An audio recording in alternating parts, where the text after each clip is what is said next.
taking harm. So that consent must be a valid consent. Consent must not be out of fear or misconception. Such consent must not be. The best example is when the two persons, they indulge in boxing, they play the boxing, they have consented each other to accept the harm which will be caused by one person to another. Similarly, in playing a cricket match, somebody is just watching a cricket match in the field. He has, by entering the cricket field, he had consented if he will sustain any injury, then for that he will not complain. Section 86 says, act not intended and not known to be likely to cause death or grievous hurt done by consent. If somebody consented, gives a consent, you give me a blow, you give me a slap, and one person dealt a slap to him or a fist blow to him, that will not be treated as an offense. But it will be treated as an offense when consent is given, when death is caused or grievous hurt is caused. As because somebody has given consent to suffer harm, that doesn't mean the other person will cause a grievous hurt to him, that is, will cause loss of his eyesight or loss of hearing power or disfigure his face. This is hurt, consent, grievous hurt. That has been defined in section 319 of the Indian Penal Code. What is this? Nothing which is not intended to cause. First thing, there is no intention to cause death or grievous hurt, and which is not known to be by the doer to likely to cause death or grievous hurt. There is no intention of causing death. There is no intention of causing grievous hurt. Or the person who does that act, he has more knowledge that that act will cause death or grievous hurt, will be treated as an offense if the person who suffers that harm has given consent for the same. Consent must be a person below, must not be of a person below 18 years. It is a major. If a person who has not, if a minor gives a consent, that will not be treated as consent. So, if a person who has attained the age of 18 years and who has given consent, either expressly or impliedly, to suffer that harm, or by reason of which he may be known by the doer to be likely to cause any such person who has consented to that, like risk of that harm, that will not be treated as an offense. So you should understand the provisions of section 87. 87 provides that harm is caused by a person to another. That harm is not intention, is not to cause death or grievous hurt, or the doer who does that harm, the person who causes harm, he has no knowledge that such harm will cause death or grievous hurt, and for that suffering, for taking that harm, for suffering that harm, that the person who suffers that harm has given consent, and that person is above 80 years of age. So this is section 87. Section 88 and 89 are also two sections based on consent. What it says? Act not intend to cause death done by consent in good faith for person's benefit. This section 88 is applicable mostly in surgery cases. In surgery, while conducting surgery, sometimes the patient dies. When that act is done in good faith with the consent of the patient, or on behalf of when the patient is unable to give consent on behalf of somebody, that some other person on behalf of that patient by his guardian, etc., that will not be treated as offense. Well, because consent has been given for doing that act only for the benefit of that person, the person to whom the harm is caused. Section 88 says nothing which is not intended to cause death. The first thing, section 88, there must not be intention to cause death, is an offense. Your knowledge is not there. Nothing which is intended to cause death will be treated as offense by reason of harm which it may cause. By reason of harm, it may be treated as an offense, but it will not be treated as an offense, or be intended by the doer to cause, or to be known by the they are likely to cause to any person for whose benefit is done in good faith, and who has given a consent, whether express or implied, to suffer that harm or to take the risk of that harm. Section 88 says, nothing which is not intended, any harm which is not intended to cause death, is an offense. Is an offense. When the person who suffers that harm has given consent for his benefit. The person's benefits, somebody has given consent in good faith for person's benefit. That, but the intention is not to cause death. That illustration, a surgeon knowing that a particular operation is likely to cause death, but the surgeon has no intention to causing death. Then the patient gives a consent and operation, if there was an operation, and that because during operation the patient dies. So that will not be treated as an offense. Section 89 sometimes creates a confusion. What it says, act done in good faith for benefit of child or innocent person by or by consent of guardian. By or by consent of guardian. Suppose guardian does some act, does some harm, that is causes some harm for the benefit of the child. If below 12 years is, if the guardian they take that a slap or that is to correct the child for the benefit, that will not be treated as an offense. What it says? Nothing which is done in good faith, because in good faith, for the benefit of a person under 12 years of age. If for the benefit of a person under 12 years of age, or of unsound mind, or for the benefit of a person who is suffering from unsound mind, if an act is done in good faith by the guardian or by the consent, either express or implied of the guardian, or by another person, with the consent either express or implied of the guardian, or other person having lawful charge of that person, either by the guardian himself does any harm for the benefit of that child below 12 years age, or for that innocent person, or with the consent of the guardian or any person who is in custody of that child below 12 years or a unsound mind, will be treated as offense by reason of any harm which it may cause, by reason of any harm which may cause, or be intended by the doer to cause, or be known by the doer to be likely to cause to that person. So this section 89, what it says, when harm is caused to a child below 12 years or an innocent person by the guardian himself, or by the person who is in custody of that child or innocent person, for the benefit of that child, or with the consent of that guardian or any person who is in custody of that child or innocent person, will be treated as an offense, because it is done for the benefit of that child. There is no injury. So that will not be, but again section 89, there are provisions. Firstly, that this exception shall not extend to the intentionally causing of death or to the attempting to cause death. So the benefit, harm is caused for the benefit of the child, the guardian can cause harm for the benefit of the child below 12 years or an innocent person, or with the consent of that guardian or custodian of that person, that child or innocent person, if any harm is caused for the benefit, that will not be treated as an offense, but such harm must not be intended to cause death or attempting to cause death.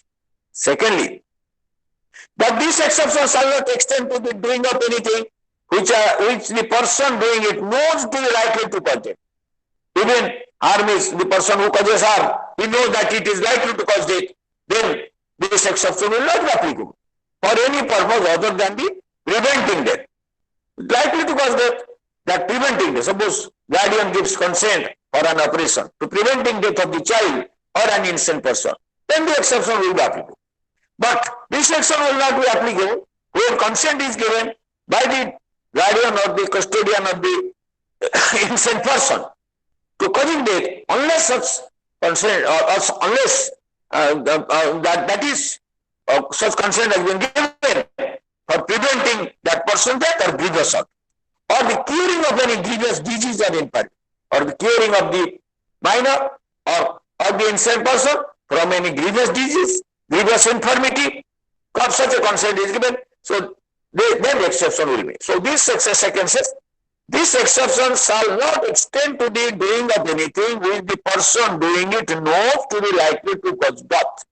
The person who is doing that harm, he knows that it is likely to cause death, then even if consent is given, that will not be applicable unless that is required for preventing death or grievous hurt to that child or insane person, or to cure that, or to curing that child or insane person from grievous disease or infirmity. Thirdly, that this exception, what this exception? The exception is that when harm is caused by the guardian of by himself or with the consent of the guardian of the child or insane person for his benefit. That will not be applicable. Third circumstances, the way it will not be applicable.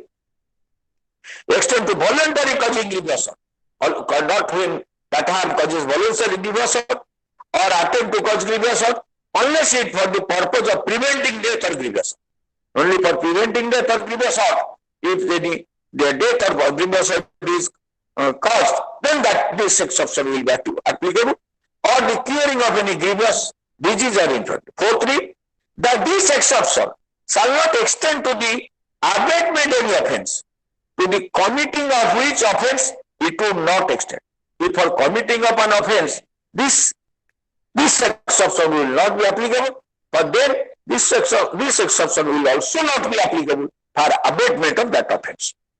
Now, section 90, consent known to be given under fear or misconception. The person who is doing harm to that child or the insane person or to a person who gives consent to suffer harm, if that person knows such a consent is not a valid consent, that is because of fear to somebody is giving consent, or under misconception. Misconception means that without knowing the facts correctly, somebody is giving consent. That will not be treated as consent. Section 90 says, when consent is given due to fear or misconception, that will not be treated as consent within the meaning of section 87 to 89. What it says? A consent is not such a consent as is intended by any section of this code. In any of the section of this code, here a consent is not such a consent as is intended by any section of this code. If the consent is given by a person under fear of injury, this section 90 will be also applicable to section 375. What section 375 says? Without his consent, against his will, there is a sexual intercourse, that will be treated as rape. But here section 90 says, what it says? A consent is not such a consent as is intended by any section of this code, not under the general exception chapter, but under any section of this code. If the consent is given by a person under fear of injury, so if a consensual sexual relation will not be treated as rape, as per section 375.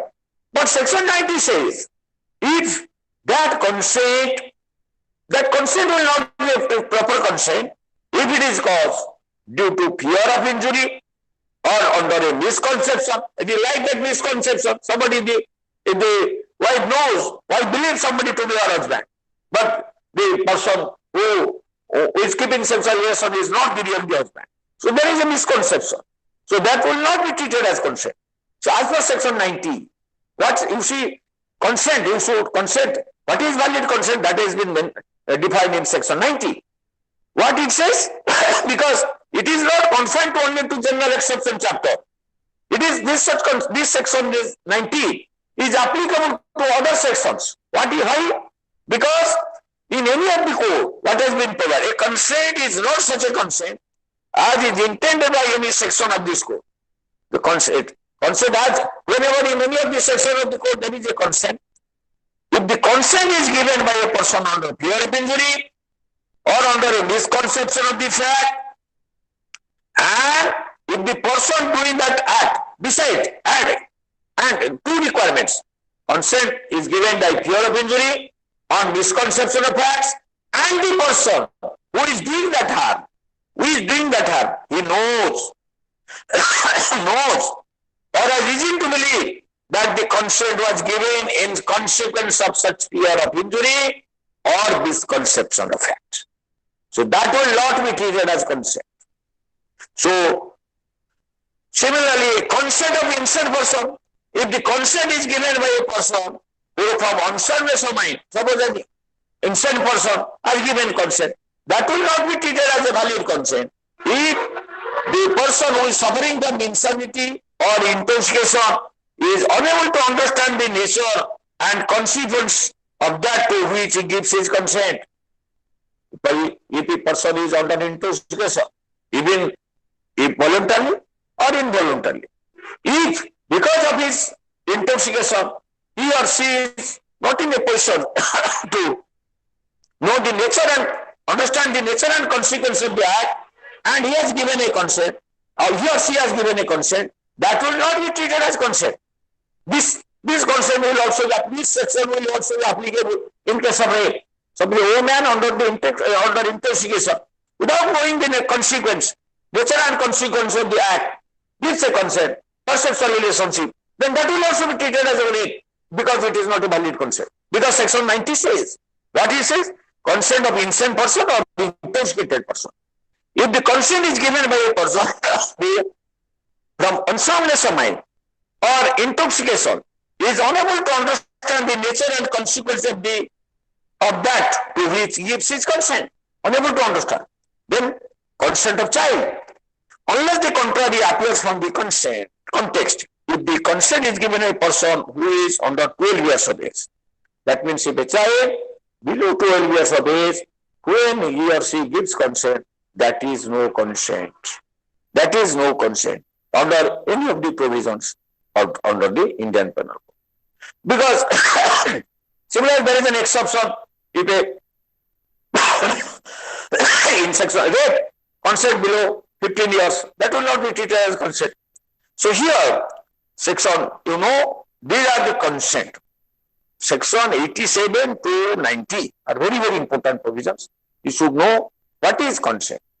Consent must not be due to fear of injury or due to misconception of facts. And if the person knows or has reason to believe that such a consent has been given because of such fear or misconception of fact, that will not be treated as consent. Similarly, if a person is intoxicated or innocent person, he or she has given consent without knowing the nature and consequences, that will not be treated as consent. Then, consent of a child below 12 years, that will not be treated as consent. Exclusion of acts which are offences independent harm cause. This section 91 sometimes create confusion. It will not be easy to understand what is the provisions. What it says? The exception in section 87, 88 and 89. What section 87? Consent to suffer harms, which is not death or grievous hurt, that will not be treated as offence if given by a person above 18 years. Then 88, consent for suffering harm, not for the benefit of that person, that will not be treated as offence. Consent that is given by the guardian or that what is, or the custodian of the child or this innocent person for the benefit, that will not be treated as offence. So these are three exceptions. These three exceptions will not be applicable if the act itself is an offence. If the act itself is an offence, independent of any other harm. So that is what? Suppose miscarriage is an offence. Miscarriage is an offence. There is no here. Even if consent is given, that will be treated as an offence. What it says? The exceptions in section 87, 88 and 89, do not extend to acts which are offences independent of an harm which they may cause. Because of the harm which may cause, that will be treated as offence, or be intended to cause, or to be known to be likely to cause to the person giving the consent, or on whose behalf the consent is given. If the act itself, there, the act, what it says? Because here, this independently, apart from this section, even if consent is given or not given, some acts which are, when consent is immaterial, in such case, this section 87, 88, 89 will not be applicable. Because this consent is immaterial in such case.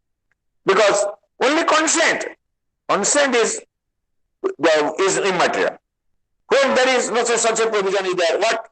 The exception in section 87, 88 and 89 do not extend to acts which are offences independently of any harm which they may cause. Because of that harm, that independent is an offence, or be intended to cause, because if causing of any harm which is intended to be caused, that independently is an offence, or be known to be likely to cause any harm which is likely to be, that is independently as an offence to the person giving the consent. Even if that person giving the consent, then that this exception will not be applicable. Because causing miscarriage, illustration, unless caused in good faith for the purpose of saving the life of the woman, is an offence, independently of any harm which it may cause, or be intended to cause to the woman. Therefore, it is not an offence by reason of such harm, and the consent of the woman or her guardian to the causing of such miscarriage does not justify the act. Now, section 92, act done in good faith for benefit a person without consent.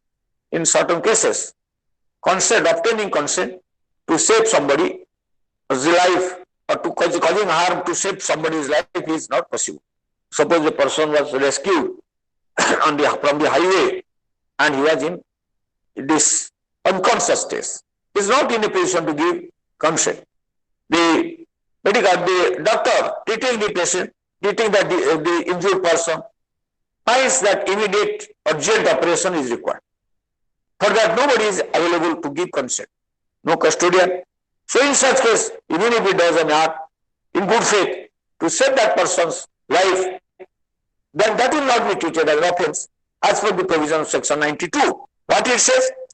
Nothing is an offence by reason of any harm which it may cause to the person for which benefit is done in good faith, even without that person's consent. Even without person's consent, if any harm is caused to a person, in the circumstances such that it is impossible for that person to signify consent. It is impossible for that person to give consent. Or the person is incapable of giving consent. That person is incapable of giving consent, and has no guardian or other person in lawful charge of him. No guardian or lawful charge of that person is available. Even if harm is caused, then that will not be, or it is not possible to obtain consent at the time of thing to be done without for his benefit. Even that is section 92 is applicable when harm is caused by during surgery to a person, then to save his life or for his benefit, when the consent of such person cannot be obtained, or obtaining consent or getting consent of that person is impossible. Proviso says that this exception shall not extend to the intentional causing of death or the attempt to cause. Intention is not must be there. This exception will not be applicable to save the person from intentionally causing death or intentionally or attempt to cause death. So this exception shall not extend to the doing of anything which the person doing it knows to be likely to cause death for any purpose other than the preventing death. This section will not be applicable. That is, causing harm will not be applicable to cause in terms of that is doing an act which the person doing it knows. The person doing it knows that it is likely to cause death, unless he believes or unless such harm is required to save that person from preventing death or grievous or the curing of any grievous disease or infirmity. Thirdly, that this exception shall not extend to the voluntarily causing of what or to the attempting to cause hurt, voluntarily causing hurt, attempting to cause hurt for any purpose other than the prevention of death or hurt. Prevention of death or hurt. That these exceptions shall not extend to the abatement in offence, to the committing of which offence it will not extend. Illustration: Z is thrown from his horse and is insensible. Here a surgeon finds that Z requires to be trepanned. Trepanned means what? That the portion of the head will be removed. That means there will be operation in the head. This skull will be removed. So here, A not intending Z's death, but in good faith, for Z's benefit, performs the trepan. Before Z recovers his power of judgment for himself, he has committed no offense. Z is carried off by a tiger. Sometimes this section, this illustration comes in many examinations. You get a question. What? Z is carried off by a tiger. A fires at the tiger knowing it to be likely that the shot may kill Z, but not intending to kill Z, and in good faith intending Z's benefit. If Z was killed, his ball gives Z his mortal wound. That means Z died. He has committed no offense. This illustration you should remember. A found B was being carried out by a tiger. In order to save B, A fired at the tiger, not with an intention of causing B's death. Though he knows that his gunshot injury may cause death of B. So because of that firing, A caused B's death. Here, he commits no offense as per the exception, general exception provided in section 92. Why?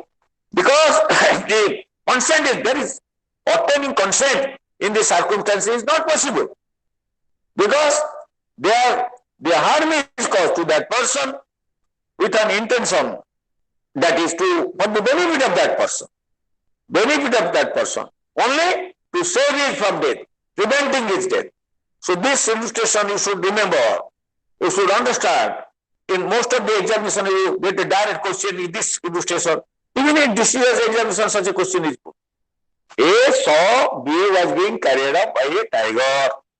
A with intention to save B from the tiger, and knowing that if he fire that may cause death of B, fired at the tiger, and that gunshot injury caused death of B, what offense A committed? A commits no offense. Here, as per the illustration, will make you clear, because here harm was caused to that person for his benefit. B, for the benefit, no consent is to save him or preventing his death. Circumstances such, it is not possible. It is impossible, because you are in section 92. What is? Nothing is an offense by reason of any harm which it may cause to a person, for whose benefit it is done. That is a harm. For benefit of that person, it is done in good faith, even without that person's consent. If the circumstances such, this consent was not given taken. If the circumstances are such that it is impossible for that person to signify consent, because B was being carried over a tiger, the circumstance it was not possible to obtain his consent. He will not wait to obtain consent of B for the firing to save him. Or if that person is incapable of giving consent and has no guardian or other person in lawful charge from a person, it is possible to obtain consent at the time for the thing to be done with benefit. So illustration must be read very carefully so that you can understand. This Z is carried out by a tiger. It fires at the tiger, knowing it to be likely that the shot may kill Z, but not intending to kill Z, and in good faith, intending Z's benefit, his ball gives Z a mortal wound. He has committed no offense. Probably we are clear. A surgeon sees a child suffer an accident which is likely to prove fatal unless an operation be immediately performed. So here, there is no time to apply to the child's guardian. A performs the operation in spite of the entities of the child's, intending in good faith the child's benefit. He has committed no offense. A is a house. A is in a house which is on fire with Z, a child. People below hold out a blanket. A drop the child from the house top, knowing it to be likely that the fall may kill the child, but not intended to kill the child, and intending in good faith the child's benefit. Here, even if the child is killed by the fall, he has committed no offense. Section 92 is very important. Harm is caused to a person, though no consent is obtained. No, he has no consent in order to for his benefit.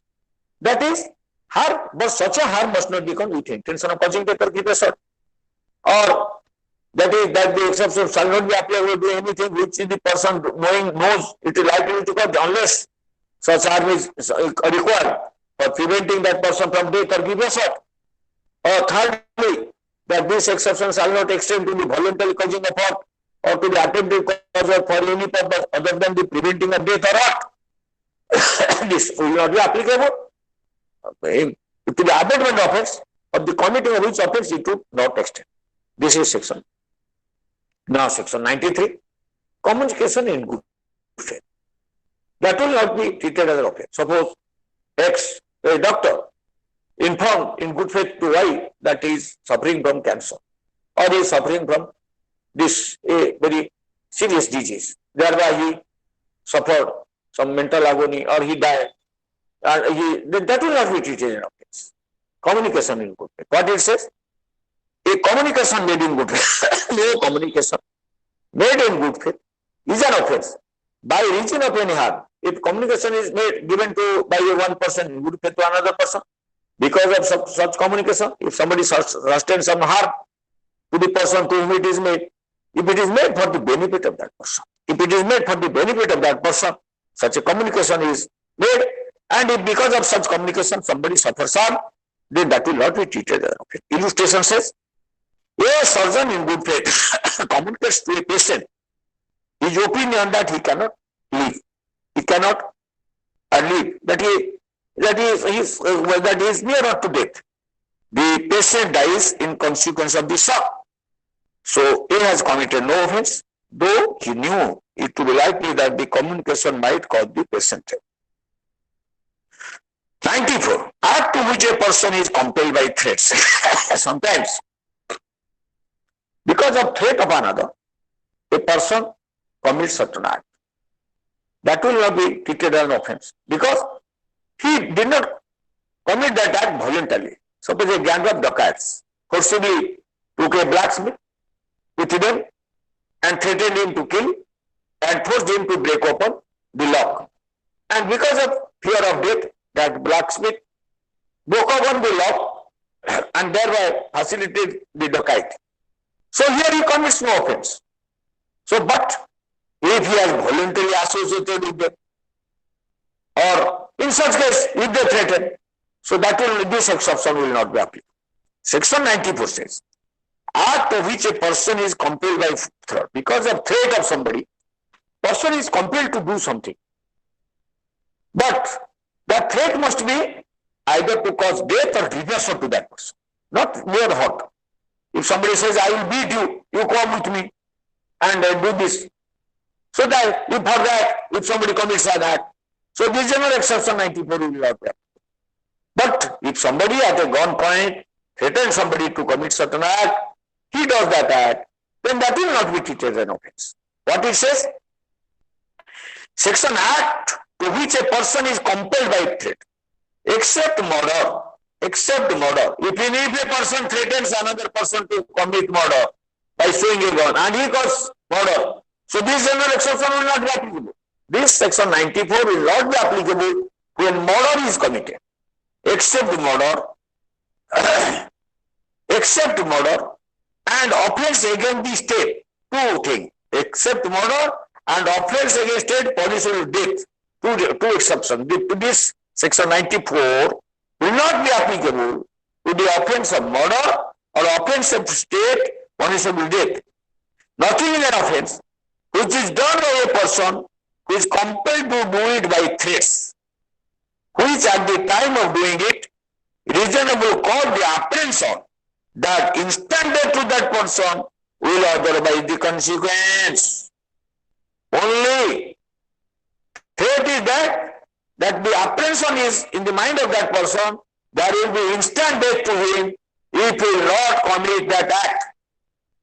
So except murder and offense against state punishable with the death, nothing will be treated as an offense if a person, because of threat of death, and he apprehends that such a threat is that there will be instant death to him, and he thereby causes that act, that will not be treated as an offense. What is that?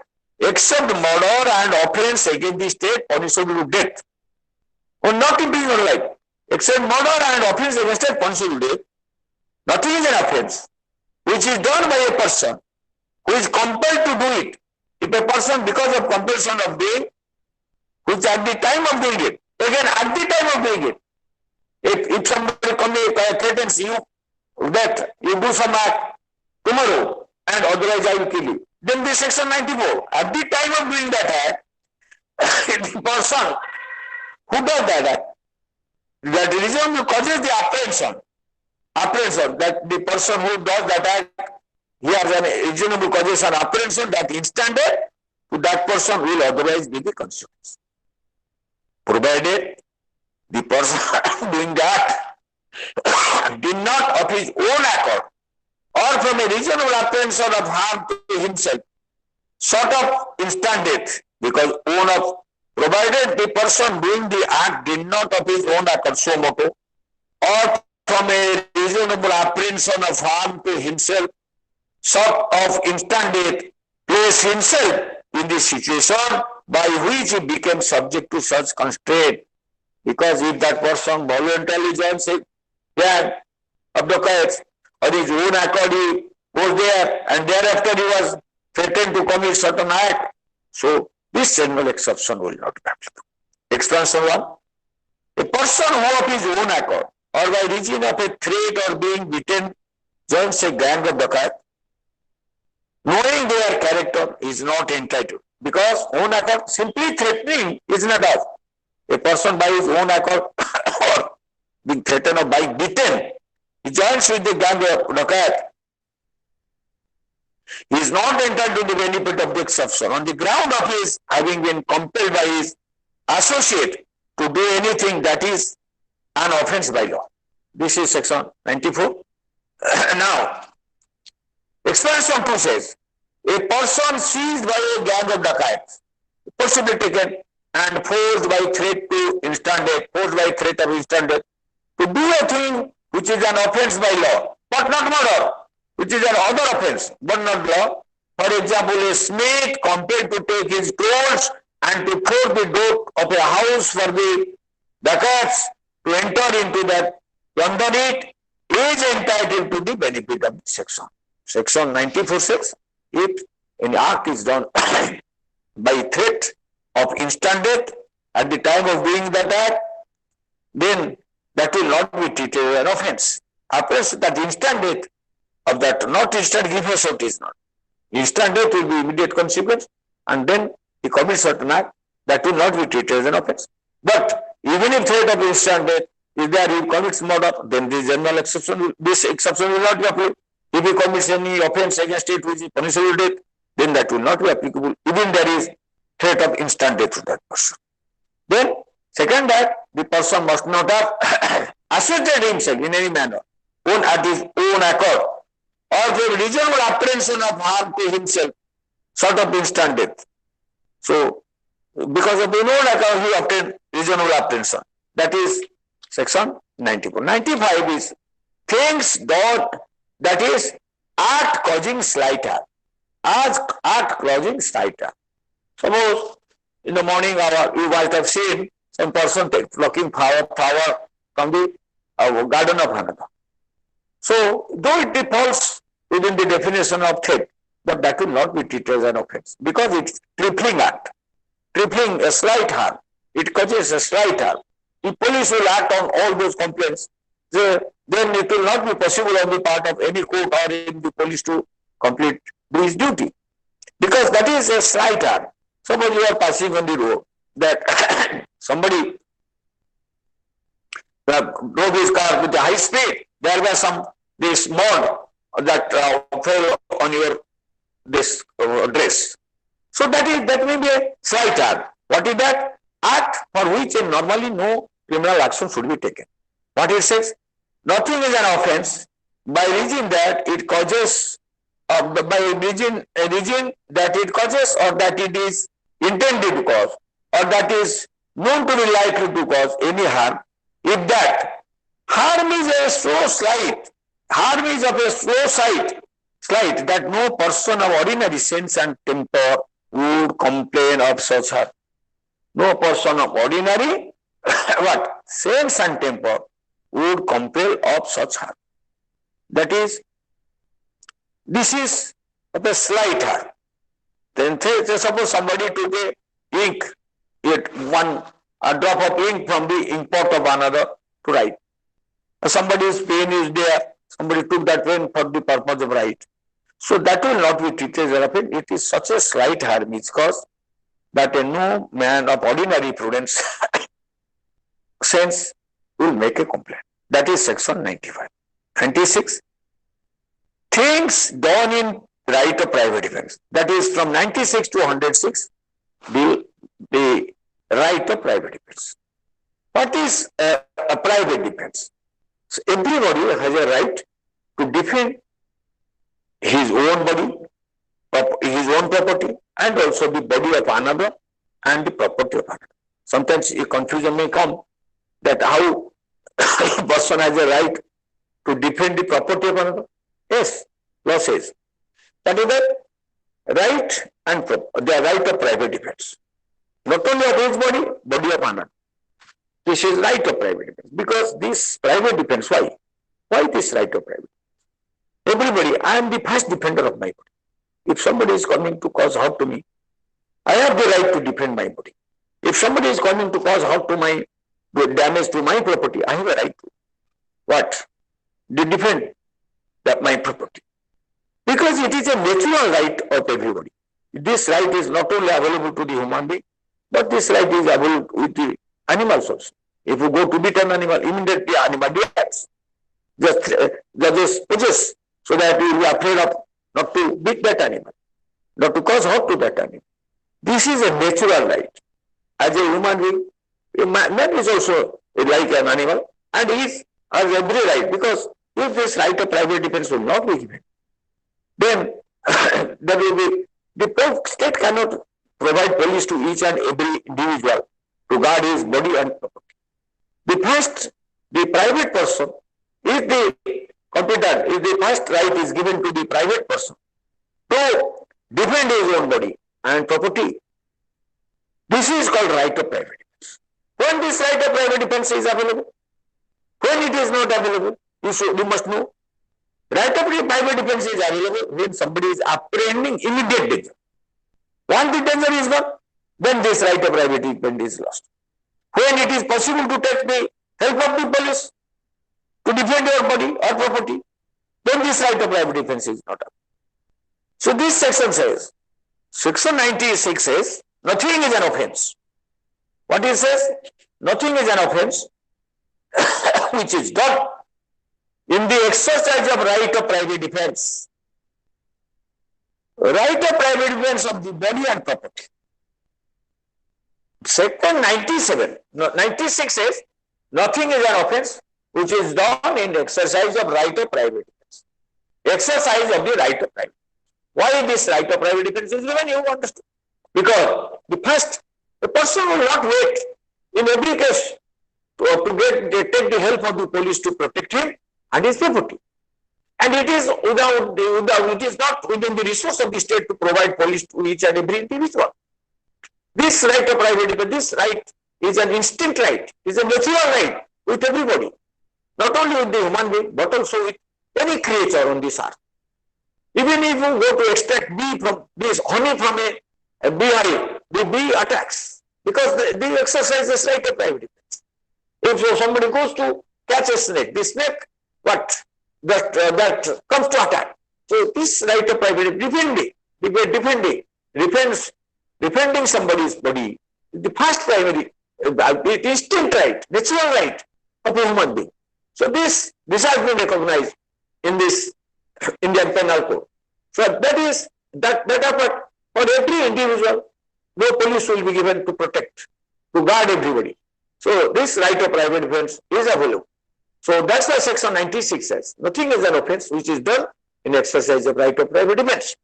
97 says, right of defense of the body and property. Every person has a right subject to the restriction contained in section 99. Every person has a right subject to the restrictions. There are restrictions in section 99. How when it is to be available, to what extent it is available. Subject to the restriction contained in section 99, to defend first his own body and the body of any other person against any offense affecting the human body. First, every person has a right to what? Right to private defense. Every person has a right subject to the restriction contained in section 99. What? To defend.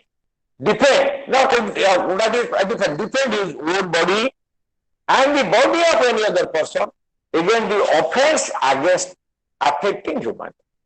When somebody is going to commit an offense against affecting human body, as provided in the Indian Penal Code, every person has a right to defend his own body and the body of any other person. Here, any other person doesn't mean his relative. Only a third party, even if that unknown person. Every person has a right to defend his own body and the body of any other person. Any other person, even if a stranger. When from the offense affecting human body. Second, the property, whether movable or immovable of himself or any other person, you should understand, even the property that is movable or immovable property of himself or of any other person against any act which has offense following under the definition of theft, robbery, mischief, criminal trespass. These four categories: theft, robbery, mischief, criminal trespass, or which is an attempt to commit theft, robbery, mischief, or criminal trespass. We should understand. What is this right of private defense? You understood? Every person has a right to defend his body or the body of any other person against the offense of affecting human body. Similarly, every person has a right to defend his property, whether movable or immovable, of his or any other person. Again, two categories of offenses, that is theft, robbery, mischief, or criminal trespass, or which is attempt to commit theft, robbery, then mischief or criminal trespass. First 97 is very important. Every person has a right to defend his body and the body of any other person against the offense affecting human body.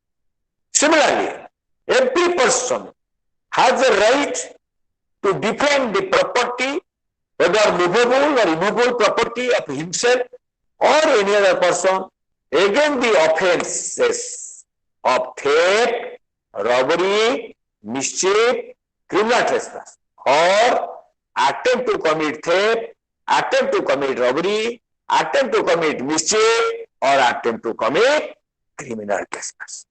These two sections you should understand. Nothing is an offense, 96 says. Nothing is an offense which is done while exercising right of private defense. 97 says, what is right of private defense? Right of private defense of the body and the property. Every person has a right to defend his own body and the body of any other person against the offense affecting human body. Similarly, every person has a right to defend his property of whether movable or immovable of himself or any other person against the offenses of four categories, that is theft, robbery, mischief, and criminal trespass. It may come to your mind why dacoity. Robbery is dacoity when it is committed by more than 5 or more persons. So theft, robbery, mischief, trespass. So first you should understand. In next class, we will discuss the other provisions regarding the right to private. Thank you all.